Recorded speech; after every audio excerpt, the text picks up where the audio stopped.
બોડેલી તાલુકામાં લોઢણ ગામે ભૂમાફિયા બન્યા બેફામ। બોડેલી તાલુકાના લોઢણ ગામે ભૂમાફિયા રેતી ખનન કરી અધિકારીઓને પડકાર આપી રહ્યા છે। બોડેલી તાલુકાના જબુ ગામ અને તાડકાછલા ગામની આજુબાજુમાં આવેલ લોઢણ ગામે કોઈની પણ પરમિશન લીધા વગર રેતી ખનન થઈ રહી છે તેવી ગ્રામજનોમાં ચર્ચાએ ભારે જોર પકડ્યું છે।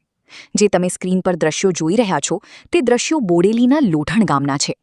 ભૂમાફિયાઓ દ્વારા સરકારી તિજોરીને નુકસાન કરી પોતાના આર્થિક ફાયદા માટે રેતીની ચોરી કરી પોતાનું ગુજરાન ચલાવી રહ્યા છે। આ ભૂમાફિયાઓને કોઈ પણ જાતનો કાયદાકીય ડર જ ના હોય તેમ બિંદાસપણે ઓરસંગ નદીના પટમાંથી રેતી ખનન કરી રોયલ્ટીની ચોરી કરી રહ્યા છે। અગાઉ પણ અહેવાલ દર્શાવ્યા બાદ ખાણ ખનિજ વિભાગનું સફાળું તંત્ર જાગ્યું હતું અને દેખાવા પૂરતી જ કાર્યવાહી કરી અધિકારીએ સંતોષ માન્યો હતો। આ ભૂમાફિયાઓની ખાણ ખનિજના અધિકારીઓ સાથે મિલીભગત હોય તેમ અધિકારીઓ નાણાં લઈને અધિકારી ભી ચૂપ અને રેતી ખનન કરતા ભૂમાફિયા પણ ચૂપ।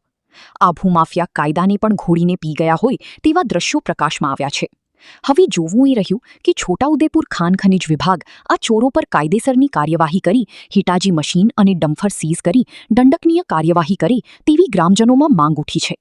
જોવું એ રહ્યું કે છોટાઉદેપુર ખાણ ખનિજના અધિકારીઓ આ રીતે ખનન પર કાયદેસરની કાર્યવાહી કરશે કે પછી ખાલી સંતોષ મળશે તે પણ જોવું રહ્યું।